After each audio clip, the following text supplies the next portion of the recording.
Assalamualaikum warahmatullahi wabarakatuh.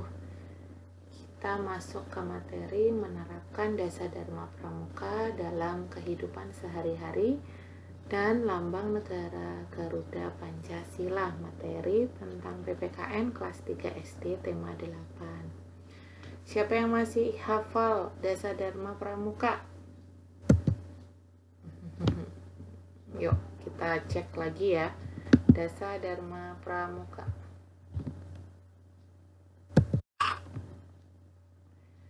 Dasar Dharma Pramuka. Pramuka itu 1.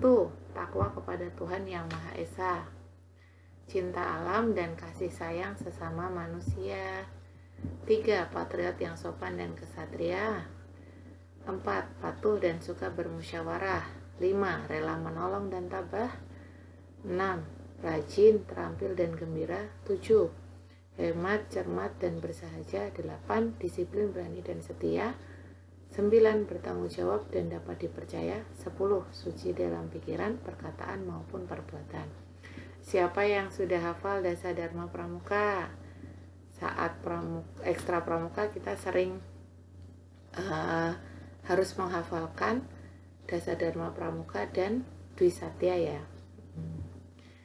Oke, dari 10 ini kita mau ambil contoh dasar Dharma Pramuka yang nomor 3, yaitu patriot yang sopan dan kesatria. Apa sih maksudnya patriot yang sopan dan kesatria itu? Di sini dijelaskan, patriotisme adalah perilaku mencintai dan membela tanah air. Sedangkan sopan berarti selalu berperilaku, berkata, dan berpakaian sesuai aturan. Yang terakhir, kesatria merupakan sikap yang gagah berani dalam kebenaran. Patriot itu perilaku mencintai, sopan itu berperilaku, berkata, dan berpakaian sesuai aturan, sedangkan kesatria itu gagah berani. Contohnya, saat apa sih sikap patriot yang sopan dan kesatria itu harus kita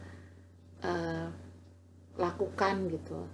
Salah satu contohnya adalah saat mengikuti perlombaan. Saat mengikuti perlombaan kita harus menerapkan sikap patriot yang sopan dan kesatria. Gimana sih contohnya sikap patriot yang sopan dan kesatria saat perlombaan itu? Sikap dalam menghadapi hasil perlombaan itu butuh sikap patriot yang sopan dan kesatria. Contohnya, ini ada sikap saat menang dan ada sikap saat kalah dalam perlombaan. Contohnya saat kita menang, kita harus bersyukur atas kemenangan yang didapat. Namun saat kita kalah, kita harus berlapang dada menerima kekalahan.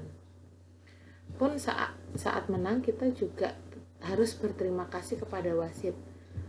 Walaupun kalah, kita juga harus terima kasih juga sama wasit perlombaan itu.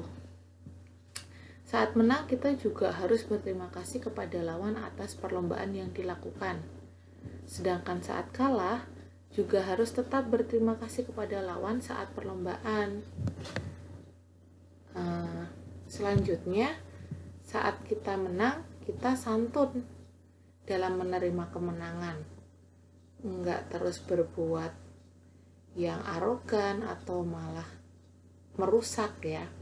Kita harus tetap santun dalam menerima kemenangan. Pun saat kalah kita harus juga santun.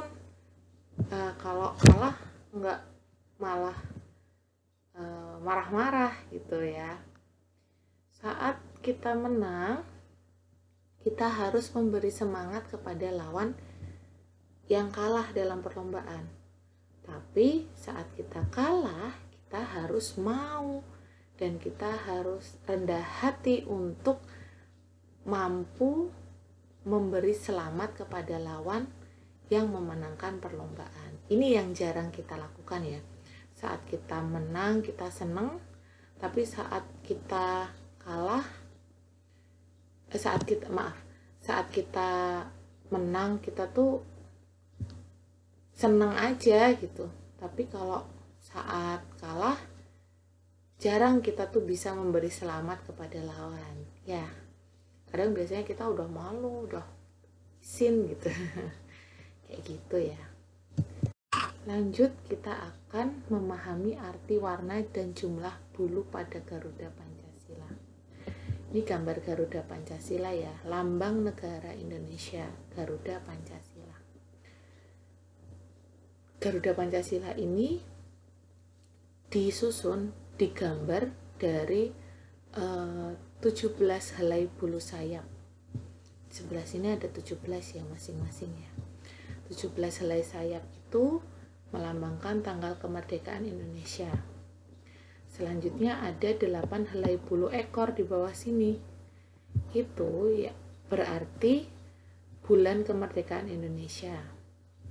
Sedangkan yang ketiga ada 19 helai bulu pangkal ekor. Nih, pangkal ekor di sini. Ada 19.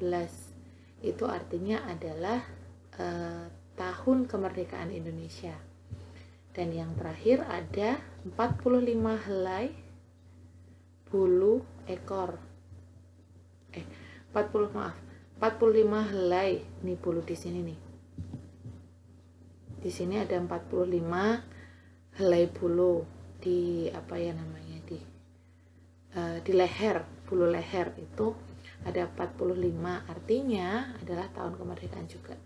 Jadi jumlah bulu Garuda Pancasila melambangkan hari kemerdekaan Indonesia, yakni tanggal berapa? 17 Agustus 1945 gitu. Selain gambar ini bulu, ada juga ini gambar apa ini? Ini gambar Pancasila ya. Terus dia burung Garuda ini kakinya mencengkeram tulisan Bhinneka Tunggal Ika ya. Kita lanjut ya. Nih, kita lanjut di bagian-bagian Garuda Pancasila. Yang pertama, kepala menoleh lurus ke sebelah kanan. Yang kedua, perisai berupa jantung. Yang ketiga, perisai digantung dengan rantai pada leher Garuda. Yang keempat, di tengah perisai ada 5 buah ruang yang mewujudkan dasar Pancasila. Lambang-lambang Pancasila tadi ya, ada 5 ya.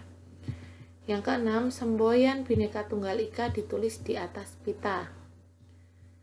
Pita yang berisi semboyan dicengkeram oleh Garuda. Warna pokok lambang negara adalah merah, putih, kuning emas, hitam, dan warna alam. Lalu di mana sih biasanya kita bisa menemukan gambar-gambar lambang Garuda Pancasila? Biasanya wajib dipasang di ruangan-ruangan tertentu gitu, lambang negara itu ya. Yang pertama di dalam gedung atau kantor presiden dan wakil presiden. Yang kedua di dalam gedung atau kantor lembaga negara. Yang ketiga di dalam gedung atau kantor instansi pemerintah. Yang keempat di ruang kelas. Yang kelima di luar gedung atau kantor pemerintah.